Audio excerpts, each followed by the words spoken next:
안녕하세요. 오만사입니다.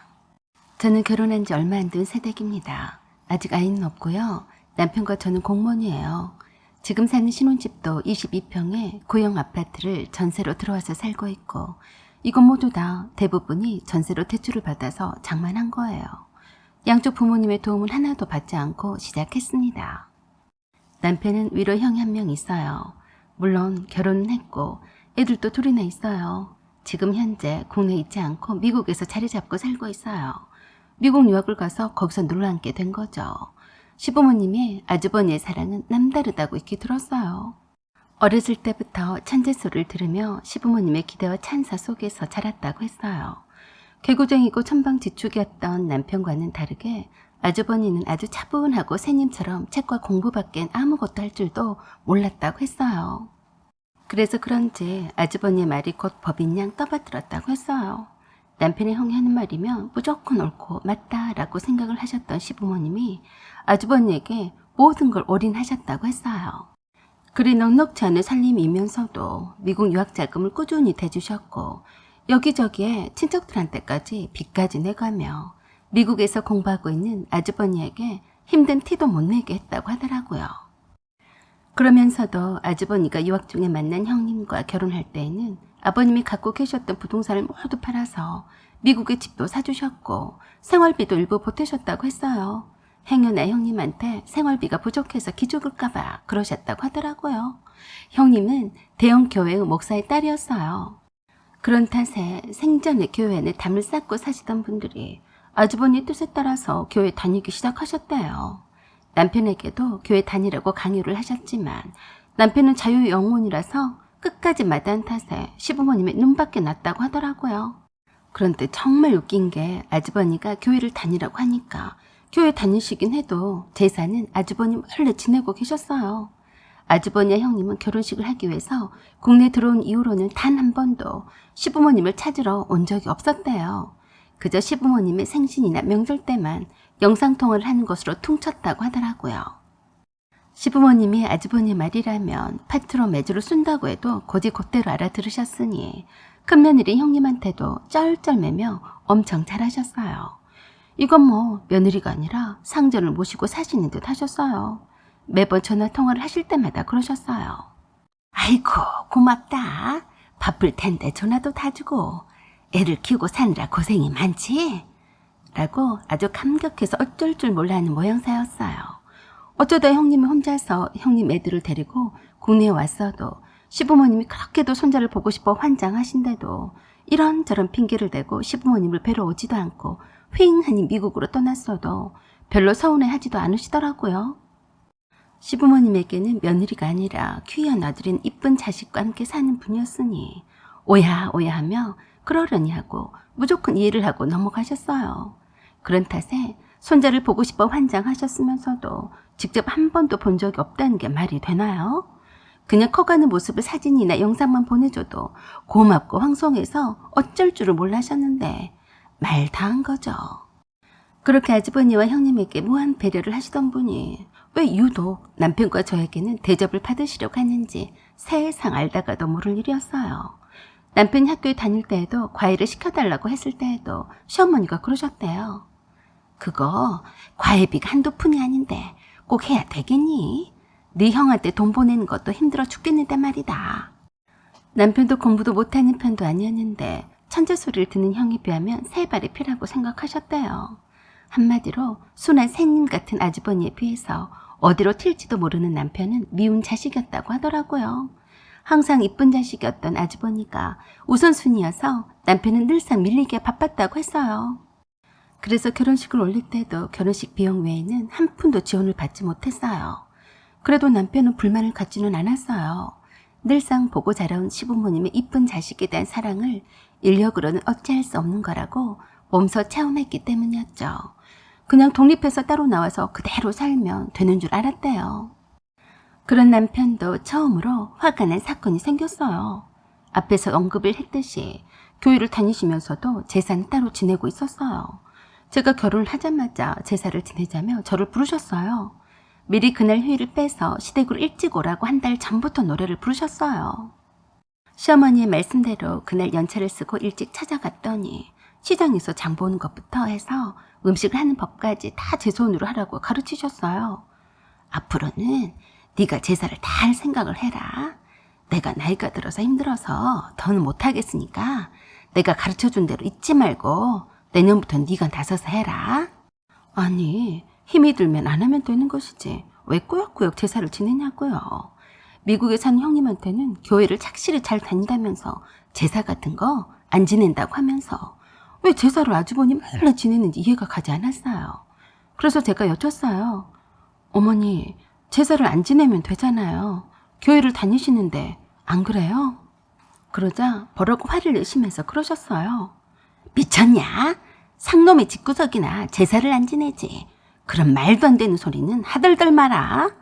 교회는 교회고 제사는 별개다. 그런데 왜 아주버니와 형님한테는 제사를 지내는 것을 숨기세요? 행여나 절대 티내지 말어. 걔네들이 좋아하겠냐? 내가 열심히 교회를 다니는 줄 알고 있는데. 문제는 제사를 지낸다면서 아침부터 밤 12시까지 꼬박 저를 부려먹으면서 온갖 잡다한 일을 다 시키셨어요. 내일 당장 일찍 출근해야 할 사람이란 걸 전혀 배려를 하지 않으셨어요. 그걸 본 남편이 시부모님께 말씀을 드렸어요. 오늘은 제가 결혼식 후 첫 제사이니까 이대로 했지만 내년부터는 제삿날에 부르지 마세요. 엄마가 힘이 드셔서 못하겠으면 안 하시면 돼요. 직장 있는 사람이 아침부터 저녁까지 이게 무슨 짓이에요? 형이나 형수도 오지 않는 제사, 그리고 교회 다닌다고 제사도 하지 않는다고 해놓고서 이게 무슨 짓이냐고요. 남편이 그랬다고 시부모님이 뒤집어지셨어요. 하는 말마다 너는 어쩜 그렇게 정남이 없이 말하냐? 그러니까 네가 형보다 못하다는 소리를 듣는 게 아니냐? 그 말에 또 남편이 뒤집어졌어요. 완전히 화가 머리 끝까지 나서 그랬어요. 그래요. 제가 형보다 잘났다고 한 적이 한 번도 없어요. 그런데 왜 엄마는 말끝마다 할 말이 없으면 형하고 저를 비교를 하세요? 형보다 못한 아들한테 기대지 마시고 미국에 있는 잘난 아들한테 직접 와서 제사를 지내라고 하세요. 다음부터는 불러도 오지 않을 테니까 아셨죠? 그러자 시부모님이 난리가 나셨어요. 이런 호로 자식을 봤나? 기껏 키워놨더니 마누라 얻었다고 부모 알기를 우습게 알아? 네가 그러고도 사람이냐? 당연히 며느리가 제사를 지내는 것이 맞지. 뭐가 어쩌고 어째? 네가 네 형과 같냐? 아버님이 남편에게 크게 호통을 치셨어요. 참 난감하더라고요. 이놈 저놈이 난무하는 소리를 뒤로하고 남편이 제 손목을 붙잡고 끌고 나왔어요. 그리고 남편이 절대로 제사에는 불러도 가지 말라고 했어요. 그 뒤로 시어머니는 제 탓을 했어요. 며느리가 들어오더니 순하디 순한 아들이 부모에게 막 달려들고 이래서 사람 하나가 잘못 들어오면 집안이 망하는 법이다 라고 했어요. 그런 후로 남편은 시댁 출입을 안 한 상태였고 저만 시어머니의 전화를 받지 않을 수 없어서 연락만 받고 있었어요. 그러다가 얼마 후에 갑자기 시부모님이 저희 신혼집에 찾아오셨어요. 전혀 예상치 못했고 전화 연락도 없이 찾아오셔서 놀랐어요. 하필 밤중에 큰 캐리어 가방을 들고 오셔서 더욱 의아했어요. 제사 사건 이후로 처음 마주한 거라서 무척이나 대면대면한 상태였지만 일단 들어오시라고 했어요. 아버님이 먼저 말씀을 하셨어요. 내가 이제 알거지가 되어서 갈 데가 없어서 이곳으로 왔다. 네? 알거지가 됐다고요? 무슨 말이에요? 너는 어째 말귀도 못 알아먹으냐? 말 그대로다. 네가 싫어할 줄 알면서도 어쩌냐?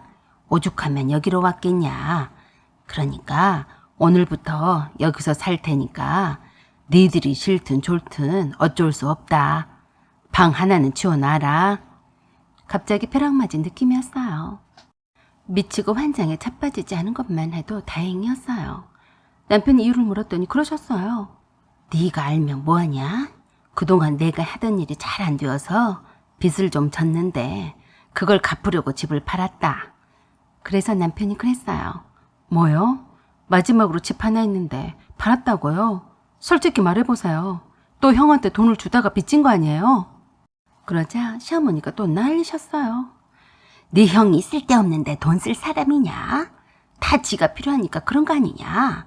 너는 네 형 욕하지 마라. 부모가 되어서 해줄 수 있으면 다 해줘야지. 그럼 어쩌냐?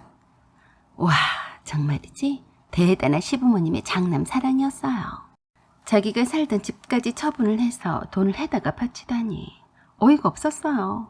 남편은 뒷목 잡고 쓰러질 지경이었고 저도 머리가 띵 하더라고요. 남편이 기가 막혀서 말이 안 나오는지 그 말만 했어요. 여기서 나가세요. 당장해요.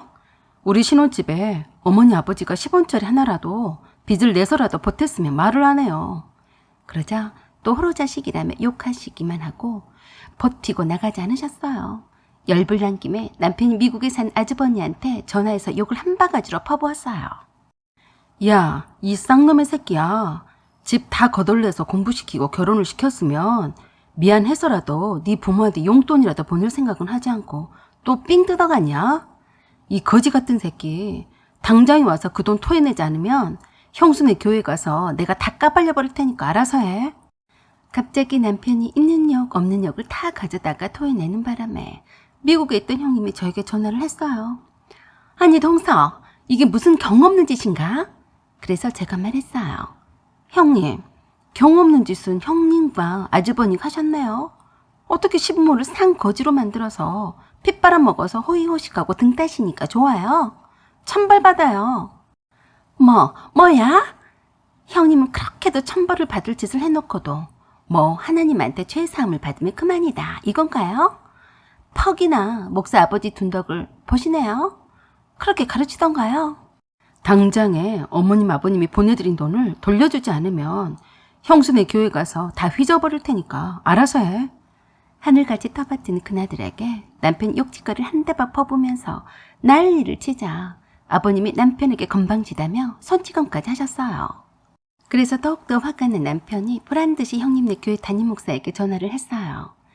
당신 딸이 우리 부모님 집까지 팔아먹게 하고 길바닥에 나앉게 했으니까 당장에 당신 딸 교육 좀 잘 시켜. 그러고도 네가 천벌을 안 받나 내 두 눈으로 똑똑히 볼 테니까 알았어? 그리고 그 오밤중에 시부모님을 강제로 끌어냈어요. 내 집이니까 당장에 나가세요. 어디 할 짓이 없어서 재산은 몽땅 형에게 다 주고 미운 자식에게 효도를 받으려고 해요. 일 없으니까 이쁜 자식한테 가세요. 다시는 오지도 말고 연락도 하지 마세요. 성공한 잘난 자식 놔두고 왜 여기에 와요? 그렇게 빤빤스럽게 캐리어 가방을 들고 합가하겠다고 찾아온 시부모님은 안 되겠는지 조그만 싸디상 울름을 얻어서 산다고 들었어요. 형님의 아버지 목사한테 그날 밤 남편이 악에 받쳐서 악다군을 하는 통에 형님이 시부모님께 약간의 돈을 보냈다고 하는 것 같았어요. 그리고 그 뒤부터는 일정의 생활비를 조금씩 보내기로 했다고 했다더라고요. 남편에게 그 목사가 메시지로 보내왔다고 했어요.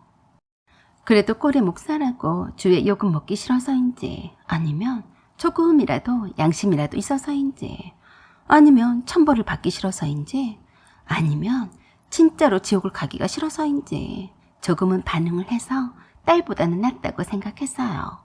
저희 부부는 시부모님과 당분간 연락을 하지 않고 살기로 했어요. 사연은 여기까지입니다. 구독과 좋아요 부탁드려요. 감사합니다.